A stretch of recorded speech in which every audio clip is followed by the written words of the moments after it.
All right. Hi, everybody. Welcome to another Back to Viz Basics how-to. It has been quite some time since we've done one of these, just due to some of my travels in the summer, but excited to get back into it today. Today we're going to be going back 2 weeks, so we're currently in our week 14 challenge, I believe. Yep, week 14, but I'm going to go back to our week 12 challenge, which was visualizing rank over time. So let's go ahead and hop into our demo for today. All right, so everything that you need to know about our data challenge here is on the Back to Viz Basics website on the Tableau student guide. We have all of our previous challenges here, how to participate, and all of that good information. Don't forget to check out Shreya's tips and tricks that she posts every week with our challenges, as well as Victory's blog. This is new, so Victory joined our Back to Viz Basics team just about 4 or 5 weeks ago.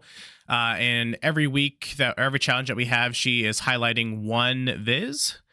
So here is our week 12 standout Viz for rank over time. She breaks down the challenge, talks about, what stands out in this visualization, what works, and gives a lot of extra tips and tricks. So be sure to check that out. So let's go ahead back to the Basics website. Let's take a look at our data for this week. So like I said, all of our data comes from data.world. So you'll want to make sure that you have an account there. So we are looking at visualizing rank over time, and we're going to be using the official World Golf data set to visualize players' rank over time. So pretty neat data set. I believe we did this one for Father's Day. So a lot of dads like to golf. I love to golf. So this was a really neat data set to work with. But enough about that. Let's hop into Tableau. All right, so here we are. I'm going to take a look at our data first. So before I get into visualizing everything, I always like to make sure that the way that my fields are coming through are the correct format. So I'm actually going to change, taking a look at this, rankings coming in as a string, average points is coming in as a string, same with total points and events played. I'm actually going to change those. So ranking is going to be a number whole. Average points will be a number decimal, total points will be a number decimal, and events played will be a whole number. But everything else looks good to me. So I'm going to hop into sheet 1. And then I'm just going to convert all of these, the 4 that I changed, to a measure, just because there are metrics that we could be working with and adding detail to our view. All right, so to build we're thinking about visualizing rank over time. So the first type of chart that comes to my mind is a bump chart.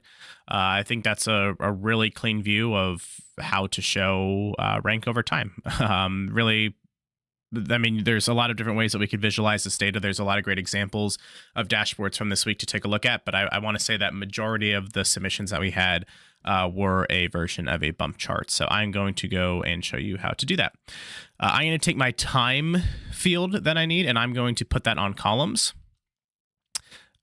Not year. We're going to be looking at week, right? We want to know the weekly, the change for our weeks. And I think this data is only for the weeks of this year so far.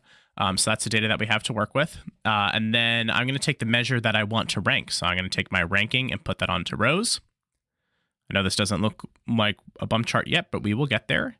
Then I'm going to take my name field and I'm going to put that on detail because that's what I want to track over time. So right away, this looks pretty good, I believe. But if we look at this, right, we're looking at our, I know Scotty Scheffler is dominating the rank here, and it looks like he is at the bottom. So we probably want to reverse this axis. So I'm just going to edit this axis here, and I'm going to reverse it. And I believe this is starting to shape up here.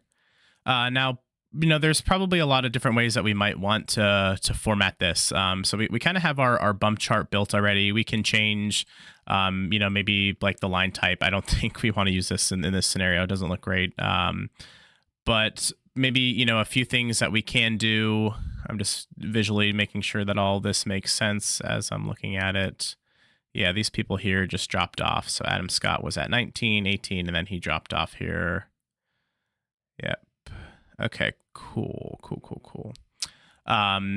There is a great tutorial out there by Andy Kriebel that I like. And the way that he goes into this is rather than reversing the axes there, I believe, let me go back to where we were.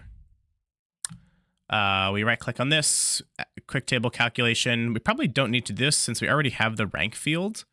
And then we edit this table calculation to be calculated at the week and name.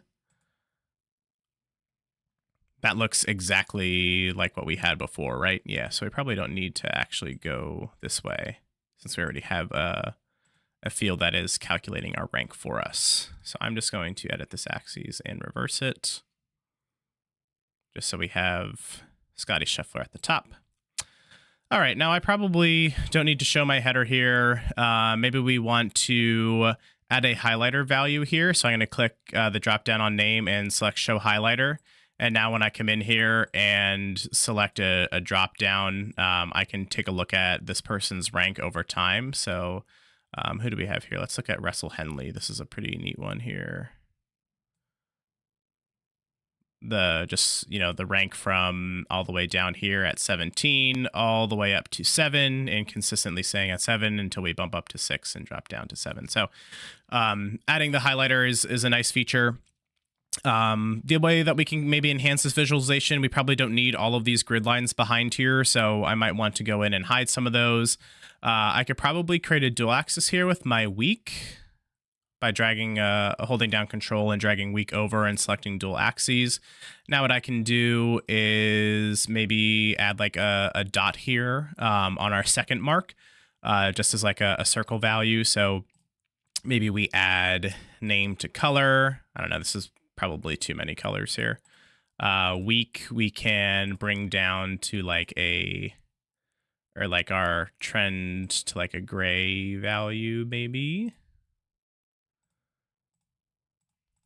Maybe make this circle just like a tad smaller. We could probably edit this axis here and start this at custom and bring this up to 0.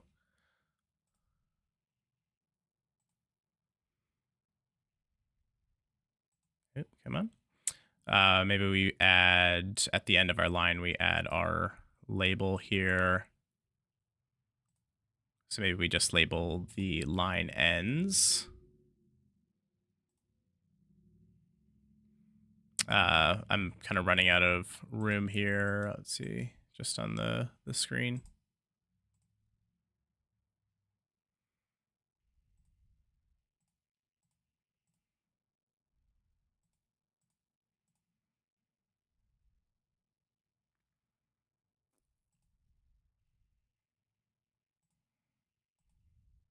So this is something that we can do. Probably would want to add just like a little bit more formatting here. I'm just adding like a space in here now to move this over. But now I'm just showing like where these lines are labeled. The other way that I would probably enhance this visualization is maybe adding